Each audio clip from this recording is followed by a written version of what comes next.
तो देखिए special education में डीएसएसबी में अगर बात किया जाए तो सिलेबस है आपका ये कि ICIDH, और ये आपको जानते हैं ये एक मॉडल है, आप ध्यान रखेंगे ये एक मॉडल है और इसे 1980 के नाम से भी जाना जाता है। ठीक है, और आपको बता दूं एक ख़ास बात, जो ICIDH जो है ये एक लीनियर, एक प्रकार से आप रेखीय मॉडल पर आधारित है ये, और एक ही मॉडल पर कब है अभी मैं इसके बारे में भी आप लोगों से चर्चा करूंगा। तो ध्यान रखना आप सभी लोग कुछ इम्पोर्टेंट बातें, जैसे अगर मैं आपसे कहूं कि अगर पूछ लूं कि विशेष शिक्षा की पहली पुस्तक का नाम, तो यह बात आपको याद होनी चाहिए। ठीक है भाई। अगर मैं आपसे बात करूं कि उत्तर भारत में विशेष शिक्षा का शुभारंभ राजा काली शंकर घोषाल ने किया था बनारस में, तो वह वर्ष कौन सा था, तो ये आपको ध्यान रखना होगा 1826। ठीक है, याद रखेंगे। कुछ इंपॉर्टेंट बातें बता रहा हूँ, इसको ध्यान रखिए, फिर अभी मैं स्टार्ट कर रहा हूँ क्लास को, है ना, आप लोगों की क्लास। ठीक है भाई। ठीक है, तो ये सारी की सारी चीज़ें हैं जो आप लोगों को ध्यान रखना है। एट द लास्ट टाइम पे स्पेशल एजुकेशन में आप लोग यही पढ़ें, इससे ज़्यादा कुछ नहीं। और आगे अगर आपकी बात किया जाए तो शिक्षक एक टीचर थे, जो कि प्रश्न कई बार बनाया गया है, आप लोग जानते भी हैं भली भांति तरीके से। उनका नाम था ग्राहम बेल करके, ग्राहम बेल। और अक्षम बच्चों के लिए इन्होंने एक बोलना सीखने के संबंध में इन्होंने एक बात बताई थी। कहा था कि अगर उस बच्चे की सुनने की क्षमता को बढ़ा दिया जाए तो बच्चा क्या हो सकता है, सक्षम हो सकता है। इस तरीके की बात जो है शिक्षक थे वो ग्राहम बेल महोदय। ठीक है, तो इनका नाम भी याद रखना। मैंने 3 पॉइंट बताई है और तीनों के तीनों पॉइंट जो है अपने आप में इम्पॉर्टेंट है ना भाई।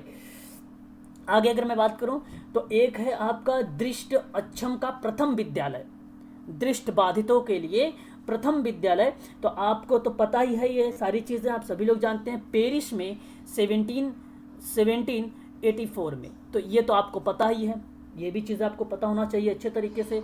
और एक बात ध्यान रखना बधिर को लेकर, अच्छा ये तो बहुत इंपॉर्टेंट है।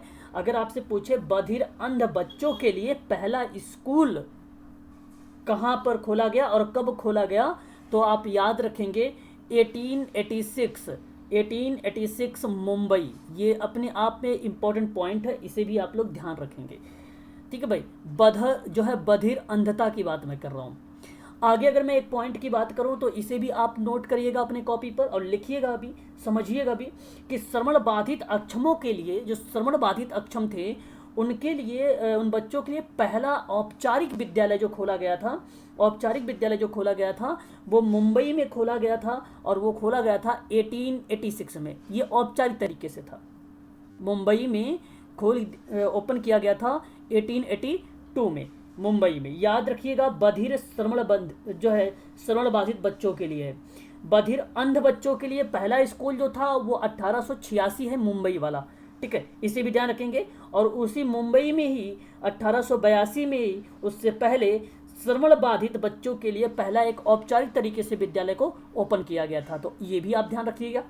और एक नाम और बता देता हूँ, ये सारे नाम आप लोगों को रिकॉल करवा रहा हूँ आपको, हालांकि मैंने बता चुका हूँ, लेकिन आप इसे नोट कर लीजिए अपने कॉपी पर, क्योंकि ये इंपॉर्टेंट पॉइंट है, इसको देख के जाना, क्योंकि 100 प्रश्न आने वाले हैं डीएसएसबी में स्पेशल एजुकेशन में। तो 100 प्रश्नों में से भाई कितना देगा स्पेशल एजुकेशन का, तो जाहिर सी बात है ये सारी चीज़ें इन्वॉल्व करेगा, तो इसमें से ज़रूर प्रश्न आने वाला है ना। तो आप लोग ध्यान रखिएगा। एक नाम देखिएगा लुइस ब्रेल मेमोरियल अनुसंधान केंद्र है, तो इसे भी ध्यान रखिएगा आप लोग। लुइस ब्रेल मेमोरियल अनुसंधान केंद्र की जो स्थापना की गई है वो 1973 में किया गया है।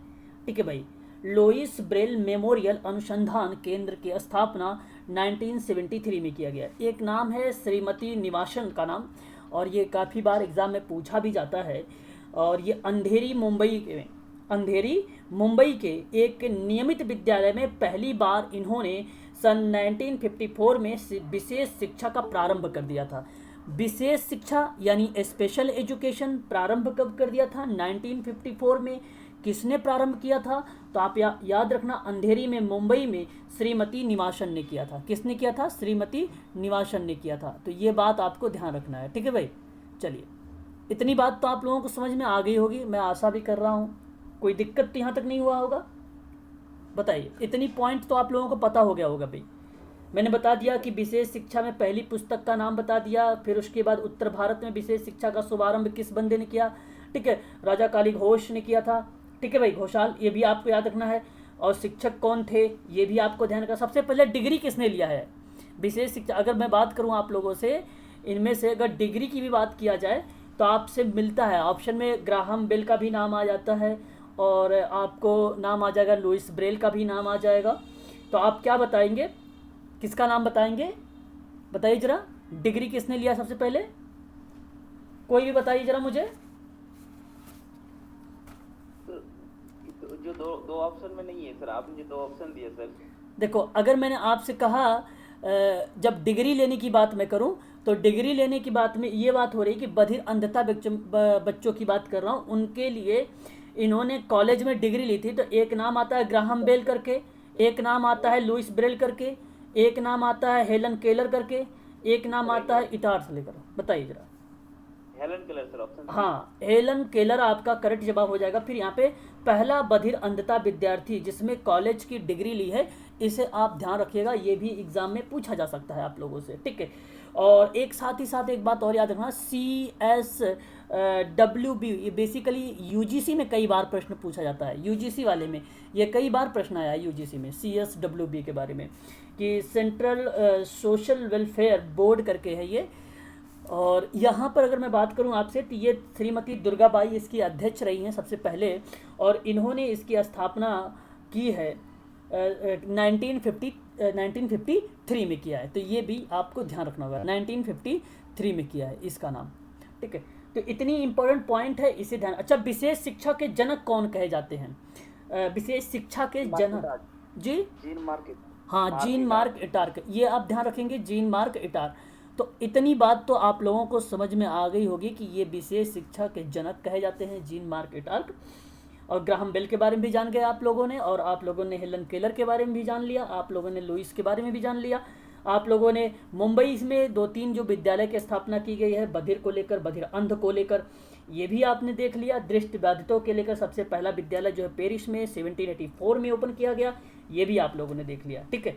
तो चलिए, इतनी चीज़ें अगर आप लोग समझ गए हैं तो अच्छी बात है, और ये अपने आप में इम्पॉर्टेंट चीज़ें हैं। मैं बात करने वाला हूँ international classification of impairment, disability and handicap के बारे में। ये जो मॉडल है वो आपका है 1980 का, ठीक है। और इसमें इन्होंने कहा था, देखो ये क्रम पूछ लेता है एग्जाम में, क्रम भी देखो ये आप लोगों से प्राइमरी लेवल में पूछा जाता है, ठीक है, प्राइमरी लेवल में। तो याद रखना आप लोग, क्षति हो, अक्षमता और निशक्तता, ठीक है, इसके रूप में इन्होंने वर्गीकरण किया है। क्या किया है, एक प्रकार से इसने डिफाइन किया है, ठीक है। बेसिकली अगर मैं आपसे बात करूं international classification of impairment and disability and handicap के बारे में, तो इसका उद्देश्य यही रखा गया कि क्षति और अक्षमता और दिव्यांगता की अवधारणाओं को बताया जाए, और इन्होंने एक लाइनर मॉडल के रूप में दिया था। तो लाइनर मॉडल याद रखिएगा, मैं बार बार रिपीट कर रहा हूँ आप लोगों से, लाइनर मॉडल, तो ये याद रखें आप लोग, क्योंकि यही आप लोगों से प्रश्न बनाने वाला है, ठीक है भाई। चलिए आगे बढ़ते हैं इसी क्रम में, और जैसे ही आपको ये बात पता चल जाए तो उसके बाद आपको ये भी ध्यान रखना है कि ये है क्या, पहली बात, एक एक चीज़, बीमारी क्या होती है, डिसीज़ क्या होती है, पहले क्या आएगी, पहले बीमारी आएगी ना भाई, यही आती है ना, पहले जी सर, हाँ, पहले बीमारी आएगी, उसके बाद क्षति, उसके बाद अक्षमता, उसके बाद दिव्यांगता आती है। बस ऐसे आपको ये ध्यान रखना। और ये किसका अकॉर्डिंग है, ICIDH के अकॉर्डिंग है, ठीक है। अब मुझे बताने की ज़रूरत भी नहीं है, आप लोग जानते हैं बीमारी वगैरह के बारे में। अगर मैं आपसे बात करूं तो आप भली भांति तरीके से पता है आप सभी लोगों की, जब कोई व्यक्ति शारीरिक स्थिति या मानसिक मानदंड के अकॉर्डिंग ना ठीक हो तो हम उसे कह देते हैं कि भाई या तो ये शारीरिक या तो ये मानसिक रूप से रुग्ण होगा, ठीक है, वह एक प्रकार की बीमारी हो जाती है, ठीक है। साधारण शब्दों में आप ऐसे भी समझ सकते हैं इसको। इम्पेयरमेंट की अगर मैं बात करूँ, क्षति की बात करूँ, तो क्षति भी ICIDH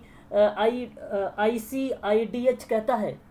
वो बोलता है कि किसी भी प्रकार की मानसिक, शारीरिक और मनोशारीरिक अगर असामान्यताएं हैं, कहने का मतलब कोई कमी आ रही है किसी अंगीय कारण से होता है, तो वह एक प्रकार की क्षति हो जाती है, एक प्रकार की क्षति हो जाती है।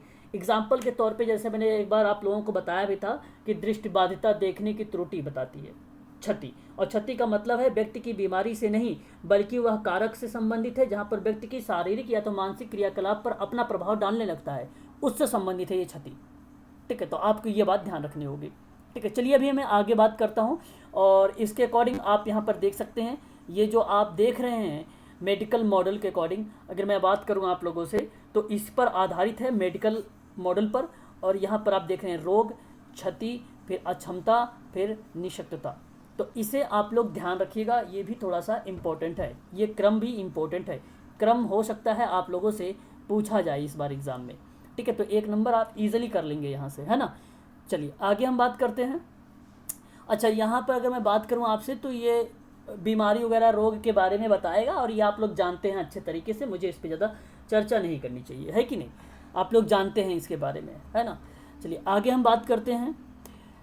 और यहाँ देखिए इसने साफ शब्दों में WHO प्लस में दोनों के अकॉर्डिंग अगर मैं बात करूँ 1980 के अकॉर्डिंग भी और प्लस WHO के बारे में बात करूँ, तो इसने क्या बता दिया यहाँ पे देखिए, क्षति के बारे में बताया कि स्वास्थ्य अनुभव के संदर्भ में क्षति जो है शारीरिक और मनोवैज्ञानिक और संरचनात्मक कार्य तथा संरचनात्मक संबंधित विषमताओं या तो हानि हो सकती है। ये चीज़ें हैं, आप यहाँ से ईजिली समझ सकते हैं इसके बारे में, है ना।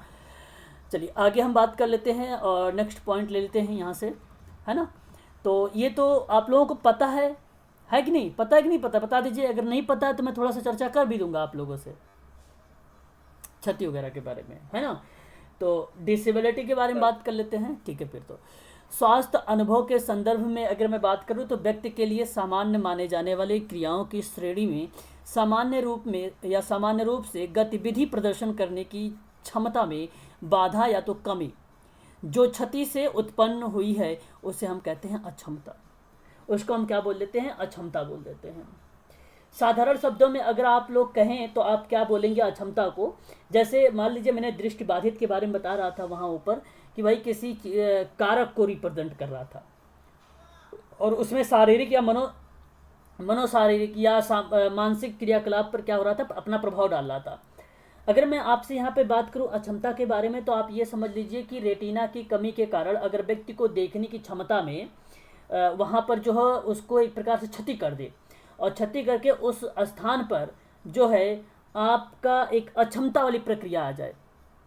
मेरे कहने का तात्पर्य ये है कि आप इसको समझिएगा ज़रा अच्छे से कि जब किसी भी कार्य को करने के तरीके में सामान्य व्यक्ति जैसी क्रियाकलाप नहीं हो रही है और कार्य करने में बाधा उत्पन्न हो रही है, कार्य करने में बाधा उत्पन्न हो रही है, ठीक है, वो क्षति पहुंचा रहा है वहाँ पर, तो यह एक प्रकार के रिप्रेजेंट कर देता है आपको अक्षमता को, ठीक है। अक्षमता को रेटिना की कमी के कारण व्यक्ति की देखने की क्षमता में जो बाधा उत्पन्न हुई है उसे हम ही तो अक्षमता बोलते हैं, और वही तो है अक्षमता, वही व्यक्ति की व्यक्तिगत क्रियाकलाप हो गई बाधित, तो यहाँ पर हो जाएगा आपका अक्षमता, ठीक है। तो ये चीज़ें हैं, थोड़ा सा समझिएगा, क्योंकि अगर अप्लाइड बनाया जाता है आजकल 2021 में प्रश्न आपने TGT का देखा है, उसमें अभिकथन और कारण करके दिया हुआ था प्रश्न, तो इस तरीके से प्रश्न आप लोगों को देखने को एग्जाम में भी मिल सकता है कि क्या डिसेबिलिटी और अक्षमता और बीमारी की परिभाषा दे देगा और दूसरे में कह देगा कि एक्सप्लेन करने के लिए, तो क्या उसकी व्याख्या हो रहा है कि नहीं व्याख्या हो रहा है, इस तरीके से कुछ आप लोगों को प्रश्न देखने को मिल सकते हैं,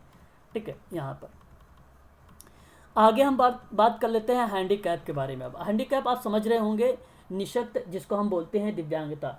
international classification of impairment disability and handicap 1980 में जो मॉडल इसने दिया, तो इसने कहा कि जब किसी कार्य को करने के तरीके को, ठीक है, मेरी बात को समझिएगा यहाँ पर, ठीक है, उस कार्य करने के तरीकों को एक प्रकार से क्या कर रहा है, बाधित कर रहा है, और ऐसी कंडीशन पर दिव्यांग व्यक्ति कि भौतिक, शारीरिक और मानसिक स्थितियों के साथ साथ उसके संबंधित जो भी क्रियाकलाप हो रही हैं उन क्रियाकलाप से वो चीज़ें जो है उत्पन्न हो रही हैं। तो कहता है कि व्यक्ति में लिंग और सामाजिक और सांस्कृतिक कारक में जो क्षति और अक्षमता के कारण जो नुकसान होता है, जो पिछड़ापन होता है, उसे ही हम बोलते हैं दिव्यांगता, उसे ही हम क्या बोलते हैं, दिव्यांगता बोलते हैं, ठीक है। अब एक लाइन में आप समझिएगा अच्छे से, रोग जो होता है वो विज्ञान या सामाजिक मनोसंरचना की प्रक्रिया को अवरोध कर देता है, तो जिसमें शरीर की असामान्य कारक के कारण व्यक्ति की संरचनाएं और क्रियाकलाप में परिवर्तन आ जाता है, तो वो रोग हो जाता है, वो क्या हो जाता है, वो रोग हो जाता है, तो इसे ध्यान रखिएगा। और जस्ट इसके बाद अगर मैं आपसे बात करूं जहाँ पे क्षति, यानी अगर आप ये मान चलिए कि असामान्यताएं या तो हानि मानसिक या भावनात्मक या तो शारीरिक या मनोवैज्ञानिक या शारीरिक संरचना, अथवा आप कह सकते हो कि क्रियाकलाप के संबंध में जो क्षति हुई है वो रिप्रेजेंट हो जाती है आपकी क्षति में, वो रिप्रेजेंट हो जाती है क्षति में। अब यहाँ पर रोग हुआ, उसके बाद क्षति हो गई, किसमें? शारीरिक, मानसिक, भावनात्मक, मनोवैज्ञानिक चीज़ों में। फिर उसके बाद अगर मैं बात करूँ आपसे, तो जब ये इसमें क्षति हुई तो जाहिर सी बात है क्रियाकलाप संबंधित या जो गतिविधि संबंधी कार्य होगी उसमें सीमितता पाई जाएगी। सीमितता का मतलब होता है कमी पाई जाएगी। तो क्षति के कारण क्रियाओं को करने में अवरोध सामान्यता क्या हो जाता है? उसके अपेक्षित हो जाता है। तो यहाँ पर जो अवरोध उत्पन्न हो रहा है क्रियाकलापों में, वो जो क्षति पहुँच रही है उसको रिप्रेजेंट कर दिया गया अक्षमता के रूप में। इसको रिप्रेजेंट कर दिया गया अक्षमता के रूप में। उसके बाद यही अक्षमता क्या हो जाता है? अक्षमता का जो यही कारण बनता है वो सामाजिक और भौतिक पर्यावरण में व्यक्ति को अपेक्षित क्रियाओं को कार्य करने में सीमितता बताने लगती है, असमर्थता करने लगती है। तो हम उसका नाम दे देते हैं कि यह एक प्रकार का क्या है भाई? दिव्यांगता है। ये एक प्रकार की क्या है? दिव्यांगता है। साफ शब्दों में अगर मैं बात करूं ICIDH के बारे में, तो इसने कहा कि व्यक्ति की स्थिति और सामाजिक क्रियाओं को बाधित कर देता है। तो एक व्हील चेयर के योग्य व्यक्ति सीढ़ी नहीं चढ़ पाता है, तो वहाँ उसके अकॉर्डिंग अगर मैं बात करूं ICIDH के अकॉर्डिंग, तो उसको बोला है इसने कि ये दिव्यांगता है। ये क्या है? एक प्रकार की दिव्यांगता है, डिसेबिलिटी। ठीक है भाई, आपको यही ध्यान रखना होगा। यहाँ से व्यक्ति की कार्य की प्रणाली को कम नहीं, बल्कि अगर मैं बात करूं तो वो व्यक्ति की सामाजिक तत्व जो है अधिक बताने लगते हैं यहाँ पर। ठीक है, तो यहाँ पर जो होती है वो एक प्रकार की रिप्रेजेंट करने लगती है क्षमताओं के बेस पर दिव्यांगता। ठीक है, तो इस प्रकार से दिव्यांगता इस व्यक्ति के अंदर आई है। ठीक है, तो ये आपका हो गया क्लियर कि ICIDH 1980 में ये जो 4 टाइप के डिसेबिलिटी बताया है, इसके बारे में आप लोगों को जानना था। मैंने यहाँ तक आपको बता दिया, तो इसे आप ध्यान रखिएगा। और ये सरल भी है, आप इजीली कर भी लेंगे इसके बारे में। अब तो है कि नहीं? आप लोग पहले से भी जानते रहे होंगे इसके बारे में तो शायद। ठीक है, इतनी बात क्लियर हो गई तो एक बार मुझे ज़रा कंफर्म कर दीजिए, फिर मैं आगे बात करता हूँ ICF मॉडल के बारे में। जी सर। चलिए एक मिनट। अब हमारा पॉइंट आ जाता है यहाँ पर ICF के मॉडल के बारे में। अब ध्यान से सुनिएगा आप सभी लोग, इसका तो पहले पूरा नाम जानिए आप लोग। कोई बताएगा ICF का पूरा नाम क्या होता है? बता सकते हैं आप लोग? इंटरनेशनल क्लासिफिकेशन, ठीक है, ऑफ फंक्शनिंग। क्लियर हो गया आप? ठीक है, तो ये चीज आपको क्लियर होगी, इतनी बातें। अब देखिए, ये मॉडल जानते हैं क्या मॉडल है? ये किन चीज़ों पर कार्य करता है ये पता है आपको? पहली बात तो आपको ये ध्यान रखना है कि जो ये ICF मॉडल दिया गया है, ये किसी व्यक्ति के कार्य के स्तर को उसके स्वास्थ्य की स्थिति, जो स्वास्थ्य है उसकी स्थिति, और पर्यावरणीय कारक और व्यक्तिगत कारक के बीच में गतिशील बातचीत के रूप में जो दिव्यांगता के सामाजिक और चिकित्सकीय मॉडल को एकीकरण के आधार पर दिव्यांगता को डिसाइड करता है, वह होता है ICF। ठीक, ये आपको ध्यान रखना। अब आपसे अगर कभी प्रश्न बने कि भाई बायोप्सिकोलियस इसका एक नाम है, मैं लिख देता हूं, आप लोग इसे नोट डाउन कर लीजिएगा। ठीक है, ये नाम है आपका बायोप्सी। ठीक है, आप नोट डाउन करिएगा, बायोप्सी कोशियल। ठीक है, कोशियल। ठीक है, ये कोशियल होगा। ठीक है, बायोप्सी कोशियल ये मॉडल है। ये किस से संबंधित है? तो आप लोग ऐसा नहीं करेंगे कि कहीं आप नाम लगा दे भाई ICIDH का नाम। ठीक है, वो गलत हो जाएगा। फिर यहाँ पर अगर मैं बात करूँ आपसे ICF मॉडल के बारे में, तो आप ध्यान रखिएगा, बायोप्सिकोयल्स इसको बोला जाता है, ये इसी का मॉडल का नाम है। ठीक है, बायोप्सी कोशियल इसका नाम है, ये आप ध्यान रखेंगे। ठीक है, तो इसने कहा दिव्यांगता को 2 प्रमुख व्यावचारिक मॉडल पर होगा। एक मॉडल इसने कहा चिकित्सक मॉडल पर। अच्छा, मैंने अभी बताया भी आप लोगों से है कि यह दिव्यांगता के सामाजिक और चिकित्सा मॉडल के एकीकरण के आधार पर आधारित है। तो एक आपका चिकित्सा मॉडल पर आधारित होगा, दूसरा आपका होगा सामाजिक मॉडल पर। तो आपको एक प्रश्न और तैयार हो गया। यहाँ से मैंने 2 प्रश्न बताए हैं इससे संबंधित। ठीक है, तो ये किन किन मॉडल पर आधारित है? एक चिकित्सा मॉडल पर होगा, एक सामाजिक मॉडल पर होगा। इसका ध्यान रखिएगा। चिकित्सा मॉडल क्या कहता है? इसका कहता है कि दिव्यांगता को व्यक्ति की एक विशेषता के रूप में देखता है जो रोग की आत्मा से उत्पन्न है, जिसमें पेशेवर का मतलब होता है व्यवसाय को लेकर स्वास्थ्यकर्मी द्वारा इलाज या चिकित्सकीय देखभाल की आवश्यकता होती है। और दिव्यांगता के इस मॉडल में व्यक्ति की समस्या को दूर करने के लिए चिकित्सा और अन्य उपचार हस्तक्षेप की बात की जाती है। ठीक है, यहाँ पर आप इसे ध्यान रखेंगे, इतनी बातें आपको समझना है चिकित्सा मॉडल के अंतर्गत। चिकित्सा मॉडल समझ में आ गया आप लोगों को? ये चिकित्सा पे आधारित है, ट्रीटमेंट पर आधारित है दिव्यांग बच्चों पर, है ना। समस्या का जो है दूर करेगा, उसकी समस्या का समाधान करेगा चिकित्सा के मॉडल से। और इसका नाम है बायोप्सी कोशियल इसका नाम है ICF का। ठीक है, यह चीज़ भी आपको ध्यान रखनी होगी। इतनी बात तो क्लियर होगी। तो फिर मैं आगे बढ़ता हूँ सामाजिक मॉडल के लेकर। ठीक है, सामाजिक मॉडल के बारे में अगर हम बात करें आप लोगों से, तो यहाँ पे देखो कह रहा है कि दिव्यांगता को एक समाज के द्वारा उत्पन्न समस्या के रूप में देखा जाता है, ना कि व्यक्ति की शारीरिक और चिकित्सकीय स्थिति पर देखा जाता है। सामाजिक मॉडल में देखिए, अब यहाँ पर एक बात तो ये तय हो गई है कि समाज के द्वारा उत्पन्न जो समस्या होगी वो देखी जाएगी। अगर व्यक्ति की पर्टिकुलर किसी पेशेवर या स्वास्थ्य कर्मी से संबंधित कोई समस्या की निजात की बात होगी तो चिकित्सकीय मॉडल में देखा जाएगा। ये बात बताता था ICF। ठीक है, इसने कहा कि इसमें दो वैचारिक मॉडल थे, एक चिकित्सा था, एक सामाजिक था। तो याद रखना, चिकित्सा तो क्लियर हो गई होगी कि भाई स्वास्थ्य से संबंधित होगा, लेकिन समाज में जो समस्याएं आ रही हैं उन समस्याओं से निजात दिलाने के लिए ICF ने ये मॉडल दिया था। ये मॉडल दिया था 2001 में। कब मॉडल दिया था ये? 2001 में। इसे भी आप लोग ध्यान रखेंगे, आप सभी लोग। ठीक है, तो यहाँ पर बात करूँ चिकित्सकीय स्थिति पर, तो इसने क्या बोला है कि सामाजिक मॉडल में दिव्यांगता राजनीतिक प्रतिक्रिया की मांग जो है करता है, क्योंकि गैर अनुग्राही भौतिक परिवेश सामाजिक वातावरण को सुनिश्चित करता है। और यहाँ पर बात करता है कि दोनों मॉडल में कोई मॉडल पर्याप्त नहीं है, किंतु दोनों आंशिक रूप से सही हैं। ठीक है, दिव्यांगता एक जटिल घटना है और जो व्यक्ति के स्तर की समस्या और बाधा के साथ साथ सामाजिक घटना के बारे में भी जानकारी लेता है ये। ठीक है, और इसीलिए यहाँ पर ये दोनों मॉडल जो सृजित किए गए हैं वो आपका ICF के द्वारा बेहतर मॉडल के रूप में प्रस्तुत किए गए हैं। ये चीज़ आपको ध्यान रखना है। यहाँ तक बात क्लियर हो गई है आप लोगों को ICF मॉडल के बारे में?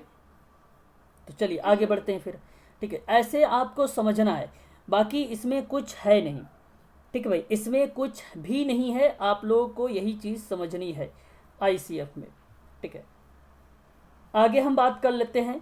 तो यहाँ आपको दो बात तो क्लियर होगी। ICF का नाम होता है बायोप्सी कोशियल, उसको बोला जाता है, दो चीज़ों पर आधारित है। एक को कहा जाता है चिकित्सा मॉडल बोला जाता है, दूसरे को जो बोला जाता है सामाजिक मॉडल।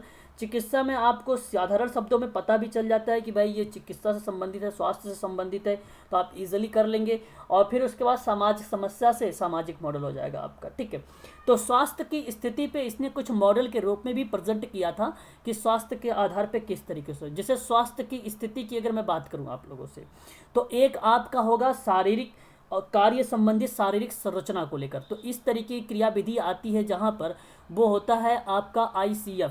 तो शारीरिक संरचना ये आप ध्यान रखेंगे। दूसरी बात अगर मैं बात करूँ तो इसी शारीरिक संरचना जो होती है या जो स्वास्थ्य से स्थिति की बात करता है तो वो गतिविधि पर आधारित होती है। सारी की सारी क्रियाविधि जो है गतिविधि पर ही आधारित होती है, क्रियाविधि पर ही। ठीक है, अगर वो भाग लेता है किसी समूह में, किसी ग्रुप में, किसी समुदाय में, ठीक है, किसी भी कार्यक्रमों में, तो वह एक प्रकार का सहभागिता होगी। तो एक तरफ सहभागिता भी आप कह सकते हो या उसका आप कह सकते हो पार्टिसिपेशन का। ठीक है, और यही जो गतिविधि होगी, ये गतिविधि जो करेगा व्यक्ति वो दो तरीके से करेगा।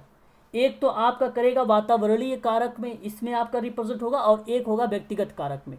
तो ध्यान रखिएगा, ये गतिविधि कौन बताता है? ICF के मॉडल में 2001 में ये बातें कही गई थी स्वास्थ्य की स्थिति को लेकर, उसकी गतिविधियों को लेकर, कि एक होगा वातावरणीय कारक और दूसरा आपका होगा व्यक्ति कारण।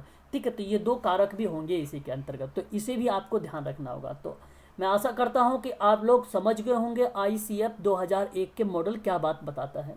ठीक है भाई, चलिए आगे बात कर लेते हैं और नेक्स्ट बढ़ते हैं हम अगले पॉइंट पे।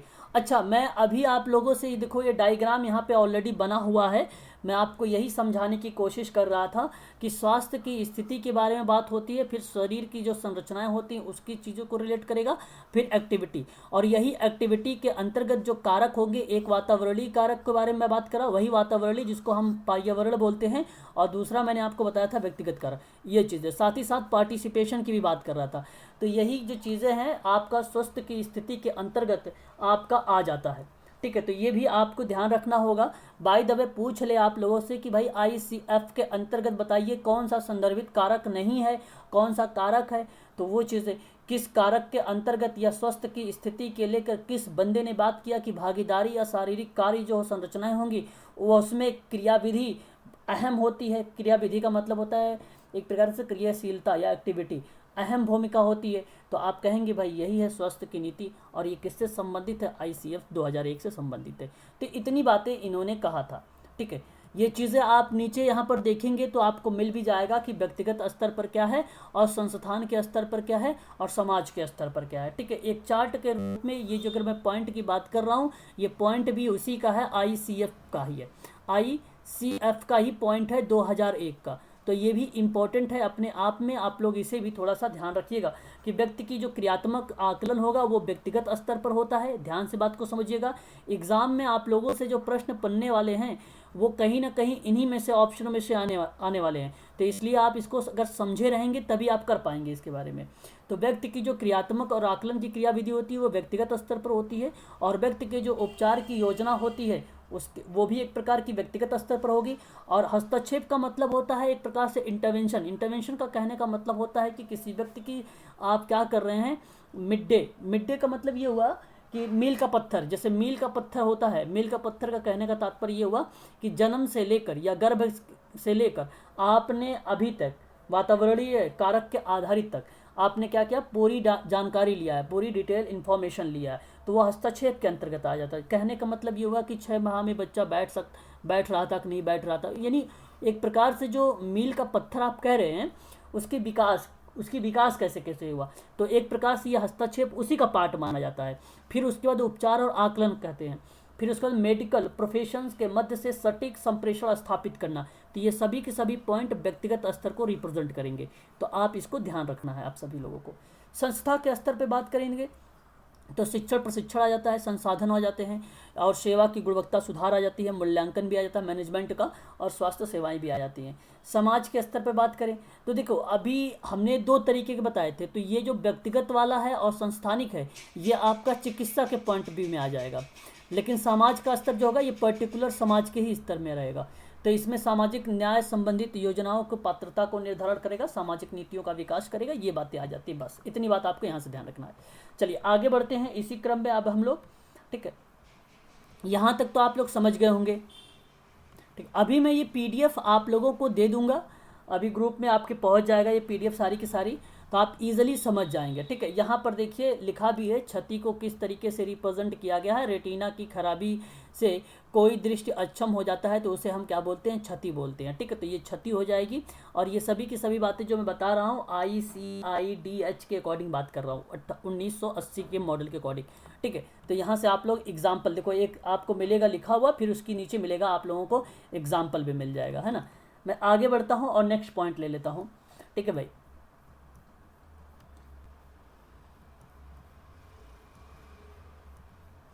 ये देखो आपको यहाँ पर लिखा हुआ है, ये भी मिल जाएगा आपको, जो अभी मैंने बताया आईसीएफ के बारे में।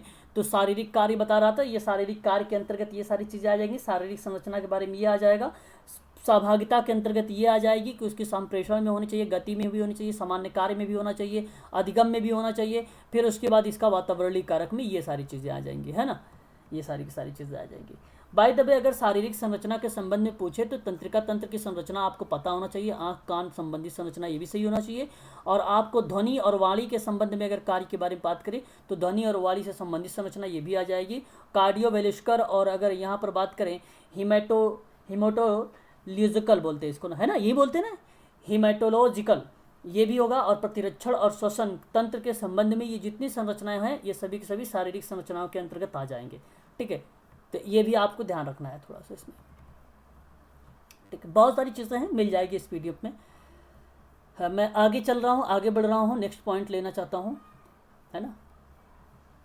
और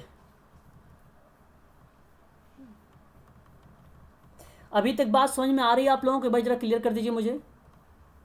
जी सर जी। चलो फिर ठीक है। मैं अब आप लोगों को यही बताना चाह रहा हूँ यहाँ पर। आज की डिसेबिलिटी मैंने थोड़ा सा आपको रिप्रेजेंट करवाया है आईसीएफसी के बारे में, फिर आईसीएफ के बारे में, फिर उसके बाद मैंने रिप्रेजेंट करवाया है आईसीआईडीएच के बारे में। अब मैं आप लोगों को बताने चल रहा हूँ जो है इंटेलेक्चुअल डिसेबिलिटी के बारे में। ये भी थोड़ा सा इंपॉर्टेंट है, जो कि एग्ज़ाम में पूछा जा सकता है, इससे संबंधित है ना। फिर मैं कल आप लोगों से जो टॉपिक करवाऊँगा वो आपका होगा सेरेब्रल पॉलिसी का होगा, ठीक है, या तो फिर आपका ऑटिज्म से होगा, ठीक है। इन सारी चीज़ों पर हम लोग थोड़ा सा चर्चा कर लेते हैं, जो कि एग्जाम में पूछे जा सकते हैं, ठीक है। तो ध्यान रखना आप लोग, अगर मैं बात करूं मानसिक दिव्यांगता के बारे में, आप लोग भली भांति तरीके से जानते हैं कि जिसके कारण शारीरिक विकास की तुलना में मानसिक विकास अपेक्षाकृत कम होता है, जिसमें मस्तिष्क की कोशिकाएं ज्ञात और अज्ञात कारणों से क्षतिग्रस्त हो जाती हैं और यह एक प्रकार से कार्यों को विभाजन सही तरीके से नहीं कर पाता है व्यक्ति। तो वह एक प्रकार के मेंटल रिटार्डेशन के अकॉर्डिंग रखा जाता है, उसको इंटेलेक्चुअल डिसेबिलिटी के अकॉर्डिंग उसे रख दिया जाता है, ठीक है।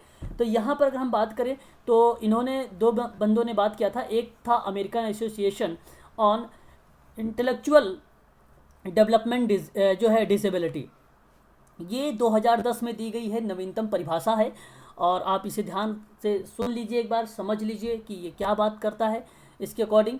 तो यहाँ पर अगर हम बात करें आप लोगों से, तो आपको एक चीज़ मिल रही है कि बौद्धिक अक्षमता में किन बातों पर चर्चा हो रही है कि बौद्धिक अक्षमता एक अक्षमता है जिसमें बौद्धिक क्रियाकलाप, अनुकूल व्यवहार दोनों क्या हो जाते हैं, एक प्रकार से सारभूत सीमितता पाई जा रही है, और जिसके अंतर्गत दैनिक जीवन, सामाजिक व्यवहारिक कौशल आते रहते हैं। और 18 वर्ष से ये पहले, देखो ध्यान रखिएगा, 18 वर्ष से पूर्व जो प्रकट होता है ये किस में होता है, इंटेलेक्चुअल डिसेबिलिटी में होता है। तो याद रखिएगा, American association on intellectual and development disability के अंतर्गत ये रखा जाता है AAIDD 2010, ठीक है। इसको मॉडिफिकेशन किया गया है, इसलिए आप इसे ध्यान रखेंगे इस परिभाषा को। इसमें बात की गई है 18 वर्ष। कई बार प्रश्न पूछा गया था पिछली बार कि उसके बारे में पूछा गया था, स्वलीनता के बारे में पूछा गया था, और आप लोगों ने बताया भी था पूर्व 3 वर्ष, है ना। तो इस तरीके से अगर इंटेलेक्चुअल डिसेबिलिटी के रूप में अगर आता है तो आप लिख देना कि 18 वर्ष से पूर्व प्रकट होता है, तो ये बात आपको समझ में आ जाएगी फिर वहाँ से, ठीक है। आप इजीली कर पाएंगे वहाँ पर, है ना। जी सर। आगे अगर हम बात करें, कोई भी एज में हो सकता है। हाँ, अगर हम बात करते हैं यहाँ पर AAIDD के बारे में, तो आप वही चीज़ें हैं। और इसमें देखो उसकी परिभाषा का जो उद्देश्य बनाया गया वो किस तरीके से था, कह रहा था कि व्यक्ति वर्तमान की क्रिया की कमी हो जाएगी। पहली बात, ये प्रश्न ये ऑप्शन में होगा कि क्रियाकलाप में कमी, तो आप कह देना यस, ठीक है। उस व्यक्ति की उम्र में सांस्कृतिक अपेक्षा सामुदायिक वातावरण को संदर्भ में देखा जाएगा। अच्छा, वातावरण सामुदायिक वातावरण में या सांस्कृतिक की अपेक्षा के क्रियाकलाप में देखा जाता है, तो भी आप कहेंगे हाँ भाई ये तो उसी के अंतर्गत आता है, क्योंकि हमने पढ़ा है AAIDD के अकॉर्डिंग, है ना। तो ये भी कह देना आप। प्रमाणित आकलन के अंतर्गत जो है सांस्कृतिक भाषाई विभिन्नताओं के साथ साथ संप्रेषण, संवेदी मानक और व्यवहारिक तथ्यों को सम्मिलित किया जाता है, ये भी आपका हो जाएगा, ठीक है। तो ये परिभाषा है AAIDD के अकॉर्डिंग, ठीक है। तो ये चीज़ आपको ध्यान रखनी होगी, ठीक है। तो ये कई बातें हैं, जैसे व्यक्ति में कमी की बात हो, क्षमता से जुड़ी की बात हो, ये भी सही हो जाएगा आपका। फिर व्यक्ति में कमियों की व्याख्या करना या मुख्य उद्देश्य की बात हो, तो भी ये भी हो जाएगा आपका। तो एक प्रकार से परिभाषा बताई गई है कि कौन कौन सी चीज़ होती है। बस यहाँ मैं आपको एक बात बताना चाहता हूँ, उसे आप नोट कर लीजिए, समझ लीजिए अच्छे से। पहली बात तो ये कि यह 18 वर्ष से पहले दिखेगा। अगर कोई समस्या की अगर मैं बात कर रहा हूँ, तो यह जो अक्षमता या डिसेबिलिटी की बात मैं कर रहा हूँ, कोई भी नहीं, केवल इंटेलेक्चुअल डिसेबिलिटी की बात कर रहा हूँ, तो 18 वर्ष की उम्र से पहले होगा। याद रखिएगा, जो इंटेलेक्चुअल डिसेबिलिटी वो अक्षमता है जिसमें अनुकूलन व्यवहार दोनों जो होते हैं, जो बुद्धिलब्धि और अनुकूल व्यवहार, बुद्धिलब्धि और अनुकूल व्यवहार दोनों क्या होंगे, सीमित होंगे। तो ऐसी कंडीशन पर उसका सामाजिक और व्यवहारिक जो कौशल होगा वो प्रदर्शित होता है। तो यह कंडीशन हम कब देखते हैं, 18 वर्ष से पहले की देखते हैं। ये परिभाषा आपको ध्यान रखनी होगी, यहाँ से आपका ये टॉपिक हो जाएगा थोड़ा सा क्लियर भाई, कॉन्सेप्ट, है ना।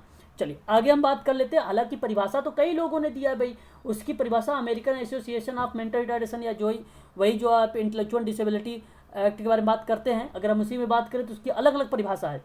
अलग अलग पढ़ने की ज़रूरत नहीं है आप लोगों को, परिभाषा नहीं पूछेगा कि भाई बताइए इसकी परिभाषा क्या है, ये सब नहीं आने वाला है आप लोगों से, ठीक है। बस एक चीज़ आप ध्यान रखिए वहाँ पर, है ना। अच्छा, अगर हम बात कर लेते हैं यहाँ पर, देखिए कारण, अच्छा लक्षण है, तो लक्षण के बारे में अगर मैं बात करूँ आप लोगों से, तो देखिए धीमी प्रतिक्रिया होती है। अच्छा, धीमी प्रतिक्रिया क्या होती है, कि बहुत अक्षम व्यक्तियों की प्रतिक्रिया जो होगी सामान्य व्यक्तियों से धीमी होगी, जाहिर सी बात है मुझे बताने की जरूरत नहीं, आप समझ जाओगे, ऑप्शन से ही कर लोगे। अस्पष्टता का अभाव हो गया, ये भी समझ जाओगे। सीखने में धीमापन, ये भी समझ जाओगे। कम समझ, ये भी सीख जाओगे। मतलब आप लोग देखो बहुत सरल सरल शब्दों में लिखा हुआ है, आप इजीली समझ जाओगे। एकाग्रता का अभाव होगा, जल्दी गुस्सा आना, नियंत्रण में बैठना, याद रख पाने की कमी, ठीक है, समन्वय का अभाव हो जाए, ठीक है, विकास में देरी, ये सभी के सभी क्या है, एक प्रकार के उसके लक्षण है। मैं एक बात बता देना चाहता हूँ आप लोगों को यहाँ पर, कारण थोड़ा सा नोट डाउन करिएगा। कौन कौन से कारण होते हैं, नाम बताइए, कोई भी मुझे कोई भी नाम बताइए कारण के बारे में। एक होता है जैविकी कारक, भाई सही है, जी जी एक जैविकी कारक सही है। और जैविकी कारक आप लोग जानते भी हैं अनुवांशिक पर आधारित है। जो गर्भाधान से पूर्व जो है कारण जो इन्वॉल्व होते हैं, यह आपका कारक जैविकी कारक या जीव वैज्ञानिक कारक के ही अंतर्गत इन्वॉल्व हो जाता है, ठीक है। तो ये बौद्धिक अक्षमता की बात अगर मैं कर रहा हूँ तो जैविक कारक एक प्रकार से हो सकता है, तो ये आपका सही हो जाएगा जहाँ पे कभी मिलेगा। तो ये तो बहुत ईजी है, आप इसको समझ भी जाएंगे, आप कर भी लेंगे इससे संबंधित में, है ना। तो ये चीज़ें आपका यहाँ पर क्लियर हो जाएगा, ठीक है। आगे अगर मैं बात करूँ आप लोगों से, तो एक है वातावरणीय कारक। आप मुझे बताइए जरा, वातावरणीय कारक क्या होगा, क्या होगा, समझ लीजिए, एक बार कर लीजिए ताकि पता चले आप लोगों को, है कि नहीं, बताइए। बोल नहीं रहे हैं आप लोग, हाँ भाई। भाई वातावरणीय कारक कहने का मतलब ये हुआ कि गर्भाधान, गर्भावस्था, प्रसव के समय, प्रसव के बाद का जो होने वाला कारण है वो वातावरणीय कारण में आता है। अब तो समझ में आ गया होगा, परिस्थितियों के संकट के कारण जो जो भी चीज़ें स्थिति आती है, भौतिक कारक वगैरह, सामाजिक कारक वगैरह, ये सारे के सारे इसी में आ जाते हैं, ठीक है। समझ में आया, बताइए एक बार।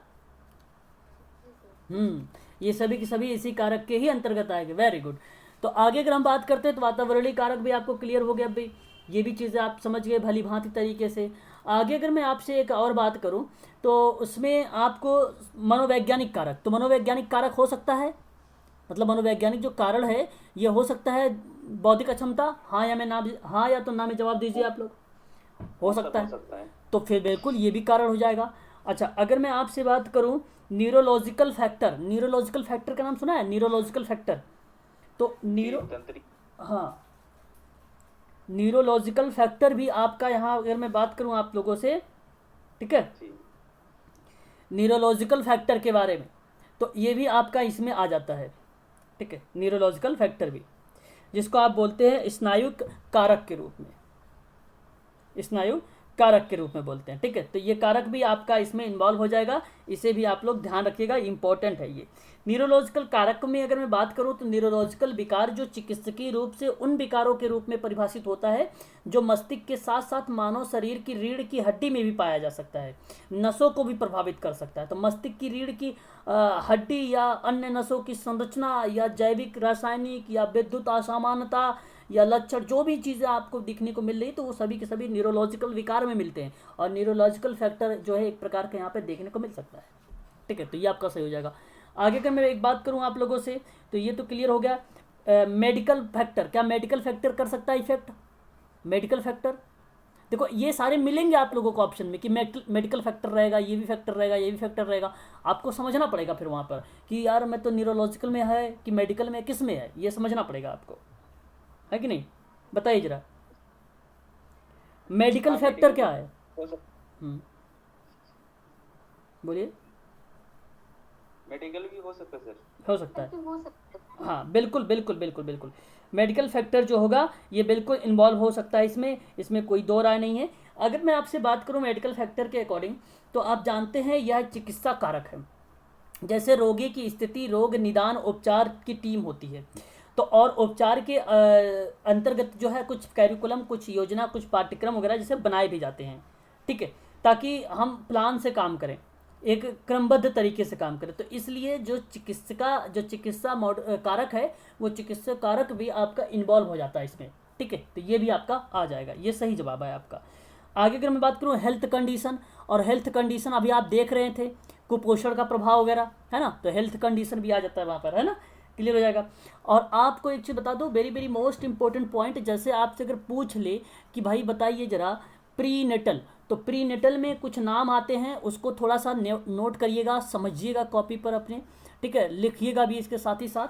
तो प्री नेटल में एक बात ध्यान रखना आप लोग, माँ की उम्र को डिसाइड किया जाता है। तो माँ की उम्र से भी प्रश्न बनाए जा सकते हैं आप लोगों से कि गर्भधारण के समय माँ की उम्र 20 से 35 वर्ष होनी चाहिए, ठीक है। तो ये स्टेटमेंट आपका सही होना चाहिए। और इसमें कम से कम अधिक उम्र में गर्भधारण करने पर बच्चे का जो मानसिक मंद होने की संभावनाएं होती है वो बढ़ जाती है। तो यदि 35 वर्ष से ज़्यादा उम्र हो गई है माँ की तो भी कंडीशन आ सकती है, यदि 20 वर्ष से नीचे की उम्र है तो भी ये कंडीशन आ सकती है। तो आप इसे ध्यान रखेंगे इस चीज़ को, ठीक है भाई। क्लियर हो गया इतनी बातें? तो माँ की उम्र भी कहीं ना कहीं यहाँ पर एक कारक के रूप में आ जाता है। दूसरे अगर मैं आपसे बात करता हूँ तो गर्भावस्था से पूर्व माता का कुपोषित होना, माता का कुपोषित होना, तो ये बताइए जरा क्या ये कारक हो सकता है कि नहीं हो सकता है? बिल्कुल हो सकता है। अगर भाई यदि माँ का जो स्वास्थ्य सही नहीं होगा और संतुलित भोजन नहीं दोगे तो उसका गर्भधारण पर प्रभाव पड़ेगा कि नहीं पड़ेगा भाई? पड़ेगा उनके। तो यहाँ पर आप उस स्वस्थ को जो होगा एक तरीके से हमें क्या करना पड़ेगा, उस भ्रूण को स्वस्थ रखना पड़ेगा, ठीक है भाई। तो ये चीज़ भी आपको ध्यान रखना पड़ेगा, है ना। कुपोषण का जो प्रभाव पड़ता है वो बालक पर भी पड़ सकता है। तो जब बालक पर पड़ेगा तो बालक हो सकता है बौद्धिक अक्षमता वाला बच्चा, ठीक है। तो ये आपको ध्यान रखना होगा। दुर्व्यसन, जरा मुझे बताइए क्या दुर्व्यसन एक प्रकार से यहाँ पर जो मैं प्रीनेटल के बारे में बात कर रहा हूँ इसमें आ सकता है कि नहीं आ सकता है? आ सकता है। ये एक तरह की नशा है सर। हाँ, एक तरह की नशा, जैसे धूम्रपान, तंबाकू, अल्कोहल का सेवन जो है स्त्रियां जो करेंगी तो जाहिर सी बात है वहाँ पर भ्रूण पर भी उनका क्या कर सकता है, बच्चों पर प्रभाव पड़ सकता है वहाँ पर, है ना। तो बहुत ही ये इजी था, सरल था। ये एक प्रकार के रासायनिक संक्रमण के तत्वों से जो भ्रूण को असामान्यता बना देता है एक प्रकार से, ठीक है। तो ये कंडीशन जो होती है असामान्यता वहाँ पर बढ़ जाती है, तो एक प्रकार से दुर्व्यसन भी इन्वॉल्व हो जाएगा। आप इसे भी ध्यान रखेंगे। अनुवांशिकता तो आप जानते हैं, अनुवांशिकता एक बात बता देता हूँ, नोट कर लीजिएगा। जीन की असामान्यता हो या गुणसूत्र की असामान्यता हो या बहुतत्विक अनुवांशिकता हो, ये सभी के सभी जो अनुवांशिकता होती है वो 3 टाइप, मनुष्य में 3 टाइप की अनुवांशिकता पाई जाती है। एक तो जीन वाली हो जाएगी, दूसरा गुणसूत्र की हो जाएगी, तीसरा बहुतत्वी हो जाएगी। ये तीनों बातें ध्यान रखिएगा जो कि एग्जाम में पूछा जा सकता है। अनुवांशिक असमानता कितनी प्रकार की होती है? 3 टाइप की होती है। जीन असमानता होती है, गुणसूत्र असमानता होती है, बहुतत्विक अनुवांशिकता होती है। ये 3 टाइप की होती है। ये भी आपका कारक बन सकता है। आगे अगर मैं बात करूं आप लोगों से रक्त संबंध, बताइए जरा क्या रक्त संबंध में शादी अगर हो तो यह एक प्रकार से प्रभाव कर सकता है? क्या ये कारण बन सकता है? बोलिए हाँ या ना में जवाब दीजिए। बन सकता है? सर बन सकता। Very good. जी सर। तो ये चीज़ें आपको ध्यान रखना है यहाँ पर। देखिए एक बात आपको ये चीज़ें समझनी है यहाँ पर, ठीक है, कि ये कारक में आपसे पूछेगा कौन सा कारण है कौन सा कारक नहीं है। बेसिकली ज़्यादा से ज़्यादा यहाँ पे चांस बनते हैं 90% का उपरोक्त तो सभी वाला, ठीक है। याद रखिएगा यहाँ पर ऑप्शन में जो आता है उपरोक्त तो सभी वाला था, 90% का चांस बनता है। परंतु आप पढ़ के जवाब दीजिएगा, हो सकता है इसमें से कुछ अलग क्वेश्चन के बेस पे, यानी क्वेश्चन का आधार क्या कर रहा है उसके आधार पर आप लोग डिसाइड करेंगे, ठीक है। तो ये चीज़ आपको ध्यान रखना होगा। गर्भावस्था के समय वेरी वेरी मोस्ट इंपॉर्टेंट, इसमें 2-3 बातें बताऊंगा वो जो कि एग्ज़ाम के लिए इंपॉर्टेंट होंगी, आप लोगों के लिए पूछा जा सकता है आपके एग्ज़ाम में, ठीक है भाई। आगे अगर हम बात करते हैं तो यहाँ पर एक पॉइंट है आपके सामने कि भाई गर्भावस्था के समय का कारण, समय का कारण आप देखिएगा जरा समझिएगा। एक आप जानते हैं गर्भावस्था के दौरान संक्रमण, तो जैसे इन्फ्लूज़ा हो जाए, तपेदिक हो जाए, सिलिफिस हो जाए, हर्पिस, रुबेला, ठीक है, बहुत सारी ऐसी बीमारियां हैं, ये भी एक प्रकार से प्रभावित कर देती है। ये गर्भ के समय की बात कर रहा हूँ, ठीक है भाई, गर्भावस्था के समय की बात कर रहा हूँ, ठीक है। तो यानी इसकी जो अवधि होगी वो 9 माह की होगी, ठीक है। ये भी आपको ध्यान रखना है। गर्भावस्था में बीमारी भी होती है, ठीक है। जैसे गर्भावस्था में माँ के दौरे पड़ रहे हैं, मधुमेह पड़ रहा है, जो है बहुत सारी बीमारियां होती हैं, ठीक है। हाइपरथायराइडिज्म एक बीमारी है वो भी हो सकती है, ठीक है। बीपी हाई लो इस तरीके की बीमारी भी हो सकती है। तो गर्भावस्था की बीमारी के कारण भी वहाँ पर जो है संभावनाएं बढ़ सकती है। तो ये भी आपको ध्यान रखना होगा, ठीक है। अगर माँ का यौन संचरित रोग है या हृदय रोग है या यकृत रोग है, ये भी शिशु पर प्रभावित करता है, तो ये भी आपको ध्यान रखना है। ये भी शिशु पे प्रभावित करेगा। माँ की मानसिक स्थिति की बात करें तो माँ की मानसिक स्थिति की अगर मैं बात करूँ तो आप ये भी ध्यान रखें आप सभी लोग कि जो तनाव की स्थिति है, जो बीमारी से ग्रसित होने की दशा है, जो भावनात्मक चोट है, जो दशाओं में शिशु के विकास पर प्रभाव पड़ता है, वह एक प्रकार से माँ की स्थिति के रिप्रेजेंट कर देता है। ठीक है, तो वो भी इसकी स्थिति पर भी प्रभाव पड़ देता है। उसके अगर तनाव में है, टेंशन में है, तो भी हो सकता है, ऐसी कंडीशन हो सकता है, ऐसे में बोल रहा हूँ। ठीक है, आगे मैं बात करता हूँ तो गर्भवती महिला का दुर्घटना होने से, तो ये भी तो आपको पता होना चाहिए। अनावश्यक दवाओं का सेवन करोगे तो जाहिर सी बात है। ठीक है भाई, विकरण, विकरण का मतलब समझ रहे हो आप लोग? विकरण मतलब समझ रहे हो आप लोग? बताइए जरा। रेडियो विकरण, रेडिएशन सर, हाँ रेडिएशन, एक्सरे। हाँ एक्सरे और रेडियन जो होता है वो अधिक प्रयोग करने के कारण भी भ्रूण पर अधिक जो है एक प्रकार से भ्रूण संबंधी विकास को अवरुद्ध उत्पन्न कर देगा।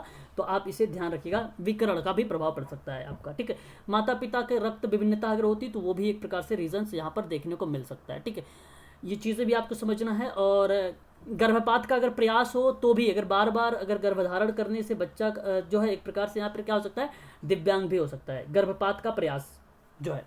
ठीक है, दवाइयों का प्रयोग से विफल होने का परिणाम जो होता है एक प्रकार से वहाँ पे अगर मैं बात करूँ तो गर्भ में पल रहा जो बच्चा होता है वो मानसिक दिव्यांग भी हो सकता है। ये चीज़ भी आपको ध्यान रखना है। ठीक है, माँ को अगर दौरा पड़ रहा है तो, हाँ कुछ कह रहे हैं? सर जी सर, मैं माता पिता का रक्त विभिन्नता, सर विभिन्नता से तो नहीं होती है सर। अगर एक ही जैसा हो, अगर मान लीजिए कि पिता का अगर ग्रुप ब्लड ग्रुप बी है, हाँ। और माता की अगर बी ग्रुप है तो वो उसमें हो सकता है सर, लेकिन RH समानता में हो सकती है। RH एक RH फैक्टर होता है। हाँ ओके सर, हाँ आप सुनिए। अगर RH फैक्टर प्लस इसका अगर उसका नेगेटिव है तो यहाँ पर वो चीज़ हो जाएगी। ठीक है जी सर, हाँ RH का भाई, मैं ब्लड ग्रुप की बात कर रहा था सर। तो नहीं, तो माता का ही हो जाता है यहाँ पे अयोग्यता। ठीक है, तो गर्भपात का प्रयास हो सकता है, माँ का जो है दौरा पड़ना, या फिर उसके बाद जटिल गर्भ का, जटिल गर्भ का मतलब समझ रहे होंगे आप लोग, जुड़वा बच्चे से संबंधित है ये, है ना। और ये भी हो सकता है हाइपोक्सिया, हाइपोक्सिया ये वेरी वेरी मोस्ट इंपॉर्टेंट भाई साहब, 2021 का हो सकता है प्रश्न, हाइपोक्सिया नोट करिएगा, हाइपोक्सिया। ठीक है, हाइपोक्सिया के बारे में अगर मैं बात करूं आप लोगों से, गर्भावस्था के दौरान गर्भवती महिला के रक्त में ऑक्सीजन की मात्रा बढ़ जाने के, गर्भ में जो पल रहा शिशु होता है उस पर इफेक्ट पड़ जाता है, फिर प्रभाव पड़ जाता है। किसमें? गर्भवती महिला के रक्त में ऑक्सीजन की मात्रा बढ़ गई है। बच्चे, यहां पे बात को समझिएगा जरा अच्छे से आप लोग। ठीक है, महिला के रक्त में ऑक्सीजन बढ़ गया है। ठीक है, पोषाहार की कमी भी हो सकता है। ठीक है, पोषाहार की कमी भी ये भी रिप्रेजेंट करता है। ठीक है, अभी और भी आएगा तो ये आपका क्लियर हो जाएगा। जन्म के समय अगर मैं बात करूँ, कठिन प्रसव हो रहा है, लंबा प्रसव हो रहा है तो भी हो सकता है। उपापचय संबंधी कुछ होती, जैसे कार्बोहाइड्रेट होता है, वसा होता है, इत्यादि जो चीज़ें होती हैं कहीं ना कहीं किसी ना किसी स्तर पर अपने सामान्य चक्रों को क्या कर सकता है, प्रभावित कर सकता है। ऐसे में तो फिनाइल कीटोन्यूरिया आपने नाम पढ़ा भी होगा, ग्लेस्टोसीमिया के बारे में पढ़ा होगा आप लोगों को, मैंने बता चुका है आप सबको, ये सारा चीज़ करवा चुका हूँ। तो वो एक प्रकार से जो है उपापचयी एक प्रकार से संबंधी असमानताएं हो जाती है। तो असमानताएं के अंतर्गत आप लोग ध्यान रखिएगा, इम्यूनो एसिड आ जाएगा, प्रोटीन भी आ जाएगा, और कार्बोहाइड्रेट भी आ जाएगा, वसा भी आ जाएगा। तो ये एक प्रकार से महत्वपूर्ण तत्व हैं, किसी ना किसी स्तर पर अपने सामान्य चक्र को प्रभावित करते रहते हैं ये। तो इसकी कंडीशन से भी ऐसी चीज़ें हो सकती हैं, तो इसे आप ध्यान रखिएगा। कठिन प्रसव हो या लंबा प्रसव पीड़ा हो तो वो भी एक प्रकार से रिप्रेजेंट हो जाता है। अगर मान लीजिए गर्भ में अपरिपक्व अवस्था में अलग हो गया, मतलब एक प्रकार से जब शिशु के पैदा होने के प्रस्तुत असामान्यता, ये जो है गलत कंडीशंस। ठीक है, अपरिपक्व अवस्था में अलग होना, अपरिपक्व अवस्था से अलग हो जाना, तो ये प्रकार से वहाँ पर भी ये रिप्रेजेंट कर देता है। प्रसव के बाद अगर उसे चोट लग जाती है किसी औजार से, ठीक है, तो वो भी एक प्रकार से बन सकता है। ऑक्सीजन से संबंधित जैसे कारण, यहाँ पे थोड़ा सा ध्यान रखिएगा, जो है 2-3 बातें बताऊंगा मैं आपको जो कि इंपॉर्टेंट होगा। ठीक है, ऑक्सीजन के बिना अगर ऑक्सीजन के बिना की स्थिति जो होगी वह श्वासरोधक होगा, उस श्वासरोधक को कहा जाता है एनेक्सिया। क्या कहा जाता है? एनेक्सिया कहा जाता है। थोड़ा सा इंपॉर्टेंट पॉइंट है, ये पूछा जा सकता है वन लीनियर में, है, आप लोग इसे नोट कर लीजिएगा कि ऑक्सीजन के बिना की स्थिति, मतलब ऑक्सीजन जो है उसके बिना की बात मैं कर रहा हूँ, तो वह एक प्रकार से क्या होगा बताइए जरा, एनेक्सिया हो जाएगा। और ऑक्सीजन की कमी को हम क्या बोलेंगे, ऑक्सीजन की कमी को हम क्या बोलेंगे, हाइपोक्सिया बोलेंगे। क्या बोलेंगे, हाइपोक्सिया बोलेंगे। अब मेरी बात को समझिएगा, अभी मैंने एक चीज़ और बताया है आप लोगों को, ऑक्सीजन की कमी आप जो है यहाँ पर मैंने बता रहा है जो है हाइपोक्सिया के बारे में। और अभी अभी मैंने आपको बताया हाइपोक्सिया ये भी बताया है कि गर्भावस्था के दौरान गर्भवती माँ के रक्त में ऑक्सीजन की मात्रा बढ़ जाती है, तो गर्भ में जो पल रहा शिशु होता है उसको प्रभावित करता है। परंतु अगर मैं यहाँ पर बात कर रहा हूँ तो ये शिशु से संबंधित हो रही है यहाँ पर बातें, तो यहाँ पर जो ऑक्सीजन की कमी हाइपोक्सिया जिसको हम कह रहे हैं, तो वो प्रसव उपरांत काल में प्रसव के दौरान शिशु को प्रभावित करता है, ये वाला कंडीशन हाइपोक्सिया हो गया। तो बच्चे और माँ जरूर लिखा रहेगा, तो थोड़ा सा समझना है आप लोगों को, वहाँ पर कंडीशन को समझनी पड़ेगी थोड़ा सा। अगर मान लीजिए ऑक्सीजन की मात्रा सही मात्रा में, अगर मान लीजिए उसे सही मात्रा ना मिले ऑक्सीजन की, तो बच्चा कौन किस रंग का होगा। अगर ऑक्सीजन सही मात्रा में बच्चे को नहीं मिलता है तो जो बच्चा होगा वो नीला पड़ जाता है। तो ऑक्सीजन की कमी के कारण क्या होगा, ऑक्सीजन के बिना तो भाई एनेक्सिया हो रहा है, और इसी अनेक्सिया में एक पॉइंट और एरो बना के लिख लीजिए आप लोग, और उसमें आप ये बना लीजिए नीला पड़ जाना बच्चे का, ब्रैकेट में बच्चा कर लेना ताकि समझ भी जाए आप लोग, ठीक है, नीला पड़ जाना, ठीक, ये चीज़ आपको ध्यान रखना होगा। यहाँ तक बात क्लियर हो गई? जी सर। और यदि जैसे ही अगर मैं आपसे बात करूं ऐसी कंडीशन पर, उसे तो एक तो ऑक्सीजन सही तरीके से मिला नहीं, और अगर उसे 4 से 5 मिनट के अंदर ऑक्सीजन की व्यवस्था ना की जाए, तो उस बच्चे की जो मस्तिष्क की कोशिकाएं होती हैं, उस कोशिकाओं की संरचना जो होगी वो क्षतिग्रस्त हो सकती है। 4 से 5 मिनट के अंदर उसे ऑक्सीजन तुरंत देना पड़ेगा। तो ये आपका हो जाएगा एक प्रकार से क्या भाई, एनोक्सिया, ठीक है। तो इसे आप ध्यान रखेंगे। यहाँ से मैंने 3-4 पॉइंट बताया है ध्यान के। एक हाइपोक्सिया थी जिसमें माता के मैं बता रहा था गर्भ में के दौरान में उनकी ऑक्सीजन की मात्रा बढ़ रही थी, हाइपोक्सिया। और एक मैंने बता रहा था आप लोगों से यहाँ पर कि ऑक्सीजन की कमी जो है वो एक प्रकार से हाइपोक्सिया। और फिर मैं आपसे कह रहा हूँ वो बच्चे में, और फिर मैं आपसे कह रहा हूँ कि ऑक्सीजन के बिना की स्थिति जो होगी वो होगी एनोक्सिया, और ऑक्सीजन के बिना की जो इस कंडीशन से बनती है बच्चे की वो बन जाएगी नीला कलर की। तो ये आपको ध्यान रखनी होगी, ठीक, इतनी बात, ठीक है। यहाँ तक तो क्लियर हो गया होगा। एक सामान्यता अगर मैं आप लोगों से बात करूँ तो आप लोग जानते भी होंगे शिशु का वजन के बारे में। अगर सामान्यता शिशु का वजन है तो कितना होना चाहिए? 2.5 किलो, 2.5 kg का, 3 kg, 2.5 kg का, ठीक है। ये आपको ध्यान रखना होगा, एक सामान्यता रूप में बात किया जाए तो बहुत अच्छी बात है, आप लोगों को पता भी है। एक दवा का नाम लिखिएगा, जो है ऑक्सीटोनिक दवा, क्या नाम होगी उसकी? एक्सोटोनिक। अब ये एग्जाम में आपसे पूछा जा सकता है कि ऑक्सीटोनिस जो है टोसिन है वो किसके संबंध में दवा है ये। तो आप ध्यान रखिएगा कि ये प्रसव के समय जो है ऑक्सीटोसिन दवा का लापरवाही पूर्वक या अनावश्यक उपयोग करने के दौरान पर ये कंडीशंस, गर्भाशय का जो द्वार होगा सर्विक्स, जिसको हिंदी में लिखा रहेगा आप लोगों को सर्विक्स ऐसे लिखा रहेगा, खुलने से पहले ही ऑक्सीटोसिन दवा का अनुचित प्रयोग करते हैं तो शिशु संकट की दशा में आ सकता है। तो ये ध्यान रखना आप लोग कि प्रसव के समय जो है ये दवा दी जाती है और ऐसी कंडीशन पे ये चीज़ें होती है, ठीक है, अगर इसका अनावश्यक तरीके से यूज़ किया जाता है तो, ठीक है। तो इसे आप ध्यान रखिएगा इसकी लापरवाही से। तो ये दवा का नाम भी आप ध्यान रखेंगे, ऑक्सीटोसिन दवा है वो, ठीक है। चलिए, प्रसव के बाद आप जानते हैं भाई अगर बच्चे का पीलिया हो गया या दुर्घटना हो गई या बुखार हो गया, कुपोषण हो गया, संक्रमण हो गया, कोई भी या विषाक्त कोई प्रभाव पड़ जाता है, उसके ऊपर मिर्गी का दौरा आता है, या मान लीजिए प्यूटरी ग्रंथि अगर मान लो जो यहाँ पर अस्रावी हो जाती है, असामान्य कार्य करता है तो भी हो सकता है, थायराइड ग्रंथि हो सकती है, जो है उपाचय जो एक प्रकार से उपापय या उपाचय जो है संबंधी असमानता होगी वो भी एक प्रकार से हो जाती है। अच्छा, उपाचय की जब मैं कभी बात करूँ ना तो प्रोटीन का जो है उपापचय, गैलेस्टिया, कार्बोहाइड्रेट, इम्यूनो एसिड, कार्बोहाइड्रेट, ये सारी की सारी बातें आप लोग इसको ध्यान रखिएगा इसमें, ठीक है। और इस तरीके से मनोवैज्ञानिक भी वातावरणीय कारक भी पड़ सकता है, इससे घर का गैर सहयोगी वातावरण मिल जाए बुरा प्रभाव पड़ता है, परिवार का वातावरण असहयोग अगर हो तो भी प्रभाव पड़ता है, घर और समुदाय में समाज का जो है समाज से खराब संबंध है तो भी पड़ सकता है, स्वास्थ्य का गैर सहयोगी वातावरण हो सकता है, मतलब बहुत सारी चीज़ें हो जाती हैं, ये सब के सब इसमें इन्वॉल्व हो जाता है। आगे अगर हम बात करते हैं तो कुछ मिथ्याएं दी गई हैं। जैसे मैं बात करूं तो बौद्धिक अक्षमता का एक रोग है और इसमें या ठीक नहीं किया, ठीक हो सकता है। देखो देखो, बौद्धिक अक्षमता एक रोग है और जो रोग होगी वो जो है ठीक हो सकता है, जो कंडीशंस होगी, जो दशाएं होगी वो ठीक नहीं होती, तो या ठीक नहीं ठीक या ठीक हो सकती है, तो या ठीक तो बिल्कुल नहीं होगी। ये मिथ्या धारणाएं हैं। और बहुत सारे स्पेशल एजुकेटर को मैंने सुना भी है कि जब बच्चों की, जब पेरेंट्स के साथ काउंसलिंग भी करते हैं ना, बस कहते भाई ठीक हो जाएगा, और ये काम करते हैं जब सेशन लेते हैं, तब ऐसी कंडीशन तब करते हैं ये लोग इंडिविजुअल सेशन लेने के लिए। विवाह बौद्धिक जो है अक्षमता की समस्या का एक समाधान है। लोग ये भी कह देते हैं शादी कर दो ठीक हो जाएगा, ये भी गलत बात है। विवाह बौद्धिक में प्रभावित व्यक्ति बढ़ती उम्र के साथ जो है सामान्य हो जाता है, ये भी लोग कहते हैं जैसे जैसे बड़ा होगा वैसे वैसे ठीक हो जाएगा, ये भी गलत है। ध्यान सुनिएगा, ये सारे के सारे ऑप्शन में मिल सकते हैं आप लोगों को। बौद्धिक अक्षमता जो है एक संक्रमण रोग है, संक्रमण रोग कहाँ है भाई, तो गलत है, तो कंडीशन है।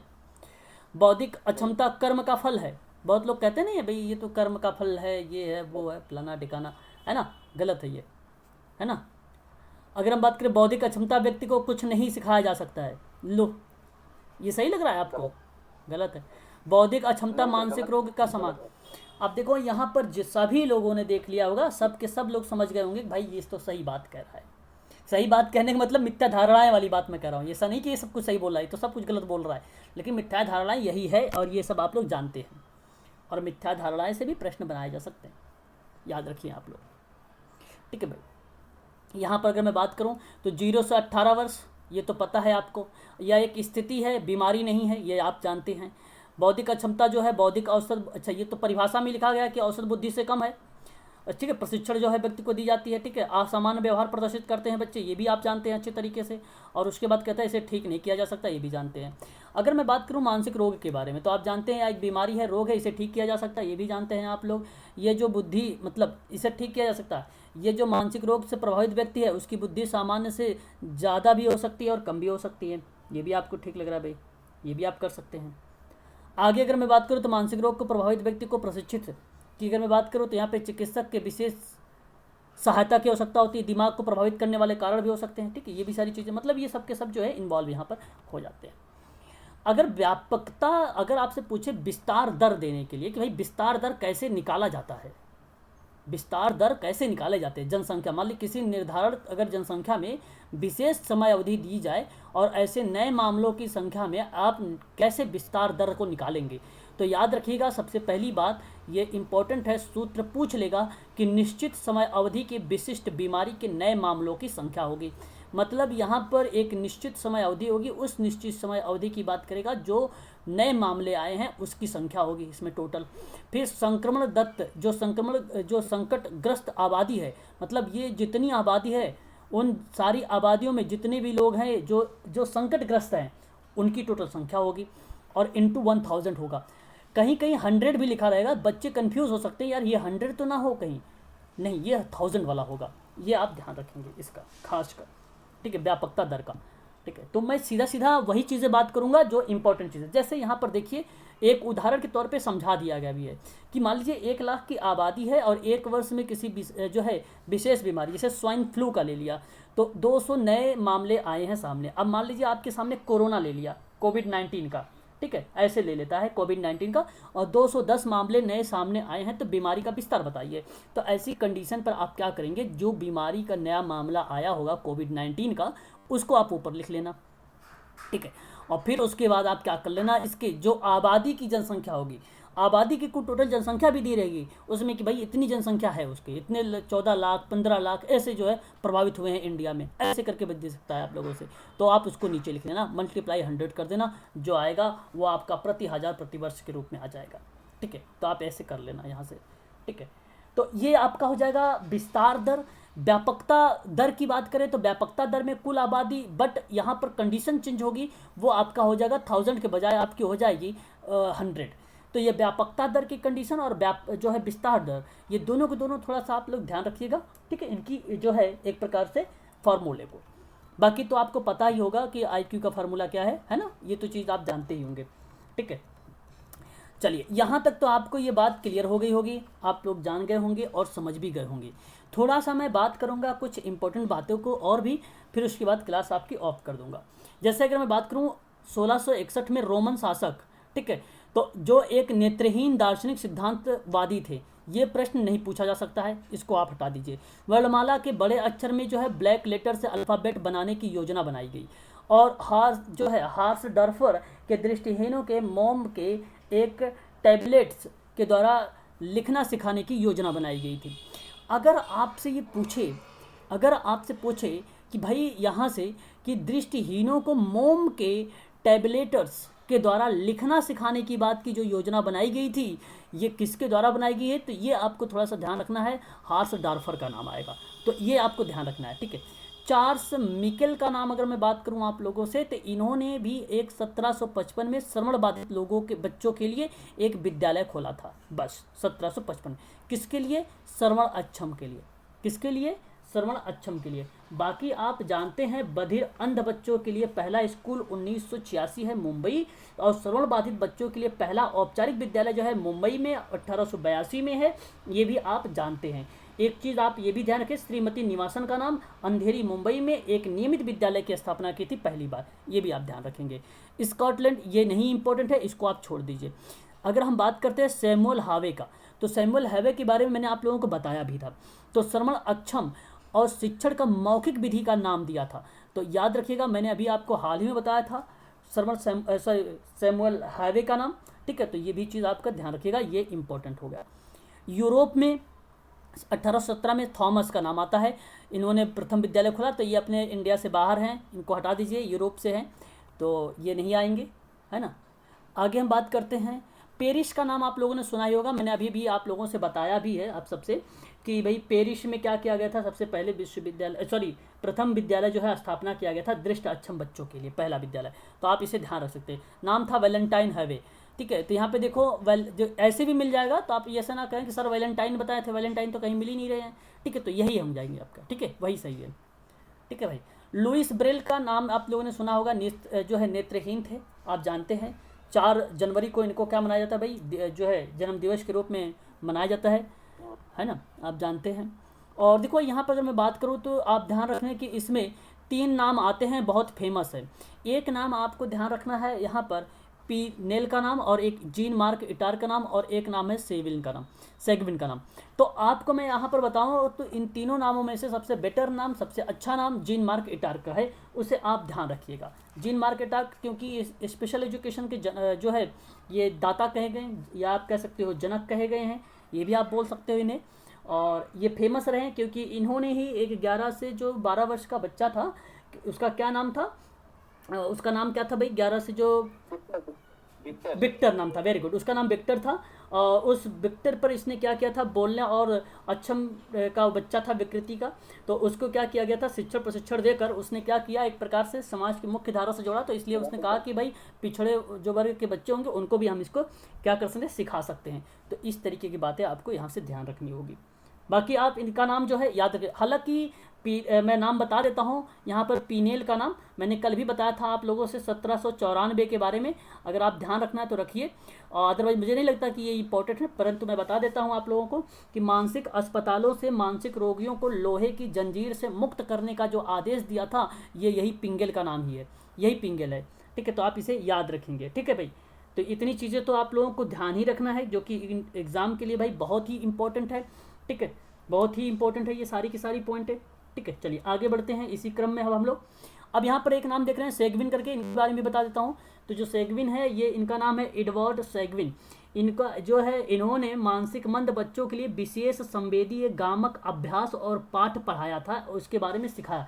मतलब कहने का मतलब ये था, विशिष्ट संवेदीय गामक अभ्यास द्वारा पढ़ाया जाने वाला सीख, मतलब एक प्रकार से सिखाया था सैमुअल ने, ठीक है। तो याद रखना किस तरीके से, ध्यान रखना आप लोग, संवेदी गामक अभ्यास किसने दिया है भाई, एक प्रकार से सेल्विंग।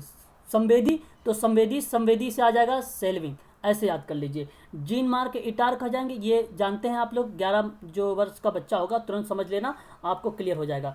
तो आपको ये बात भी समझ में आ जाएगी कि यार इसने तो जो है बोलने में अक्षम विकृति शरीर वाले जो बच्चे थे उस पे इसने काम किया था और इसने आगे चल के बताया भी कि भाई जो आंशिक रूप से बच्चे नहीं सीखते हैं, आंशिक रूप से जो पिछड़े रहते हैं, उन बच्चों को क्या कर सकते हैं हम, शिक्षा प्रशिक्षण दे सकते हैं। और इसने जो पिछड़े लोग थे उन पिछड़े लोगों के लिए भी शिक्षण प्रक्रिया जो भी स्टार्ट भी किया था जीन मार्क इटार्क ने, ये भी आप ध्यान रखिएगा। पेंगिल का नाम आपको ये भी याद रखना, 1794। और 1794 किन बात के बारे में चर्चा किया था इसने बात किया था मानसिक अस्पतालों में जो मानसिक रोगी थे, जंजीर से बांधे हुए थे, उनको मुक्त करने की बात किया था पेंगिल। ठीक है, बस इतनी बात ध्यान रखिए, बस आगे कुछ जानने की ज़रूरत आप लोगों को नहीं है।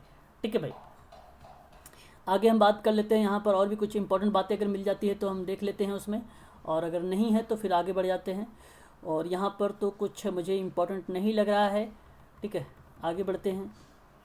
यहाँ पर एक नाम आप देख रहे हैं जो है अलेक्जेंडर ग्राहम बेल का नाम, ये इम्पोर्टेंट लग रहा है मुझे, और ये इम्पोर्टेंट है भी। और आप लोग को ये भी ध्यान रखना होगा कि ये एक शिक्षक भी हैं। ठीक है, आपको ध्यान रखना है, ये एग्ज़ाम में प्रश्न भी बनकर आया हुआ है, पूछा भी गया है। ठीक है, ये भी ध्यान रखना है आपको। एक नाम आता है केलर का नाम, आपको उनका भी नाम ध्यान रखना होगा, केलर का भी नाम है ना, जिन्होंने क्या लिया था, सबसे पहले डिग्री ली थी। ठीक है, हेलन केलर। हाँ, हेलन केलर का, वही हेलन केलर। ठीक है, आपको ध्यान रखना होगा ये भी। बाकी आप जानते हैं 1905 के बारे में, और जो है अल्फ्रेड बेनेट ने और साइमन बुद्धि परीक्षण का प्रथम मानकीकरण दिया था, ये भी आपको पता है अच्छे तरीके से आपको, है ना, तो इसे भी तो आपको याद ही रखना है। और आगे हम बात कर लेते हैं नेक्स्ट, कोई पॉइंट अगर मिल जाती है इंपॉर्टेंट तो उसे भी आप।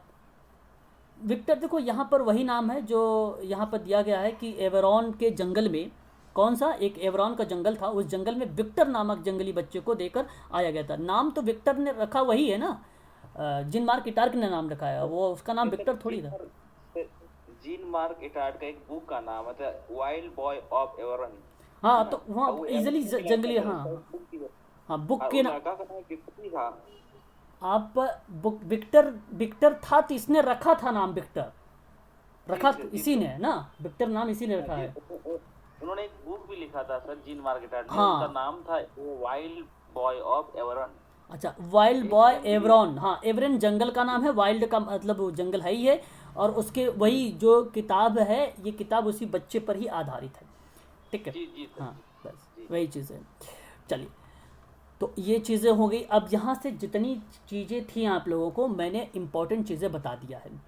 और एक बात ध्यान रखना, इसके अंतर्गत जैसे मैंने आपको बताया है कि भाई एक शिक्षणी होता है, एक प्रशिक्षणी होता है, एक चिकित्सकीय, देखो मैंने वर्गीकरण के आधार पर बताया था, एक चिकित्सकीय होता है, एक मनोवैज्ञानिक होता है, एक शैक्षणिक होता है। ये भी ध्यान रखिएगा, 3 टाइप होते हैं। ठीक है भाई, शिक्षणी, प्रशिक्षणी और अभिरक्षणी। ये किस में आता है, आपका शैक्षणिक में आता है। ये बार प्रश्न पूछा गया था कि अभिरक्षणी किससे संबंधित है, तो शैक्षणिक के संबंधित है, तो ये भी आप ध्यान रखेंगे। तो आज का टॉपिक यही है। कल मैं आगे का या तो हियरिंग इम्पेयरमेंट लूँगा और साथ ही में लूँगा विजुअल इम्पेयरमेंट, दोनों में साथ लूँगा। तो एक दिन में 2 टॉपिक कराऊंगा। आज मैंने हिस्ट्री भी करवाया है, जो है ICIDH भी करवाया है, ICF भी करवाया है, और इंटेलेक्चुअल डिसेबिलिटी भी करवाया है, और कुछ हिस्ट्री, मतलब मिला जुला के 3-4 सब्जेक्ट ले लिया। तो ऐसे में कल फिर भी 3-4 सब्जेक्ट लूँगा, और जो मोटा मोटा चीज़ें होंगी उसी को मैं आप लोगों को बताऊंगा, और उसी को आप लोग रिकॉल करिए और ध्यान में रखिए उसी का आप लोग। ठीक है भाई, चलिए आगे बताइए, अगर कोई डाउट वगैरह है तो आप पूछ लीजिए।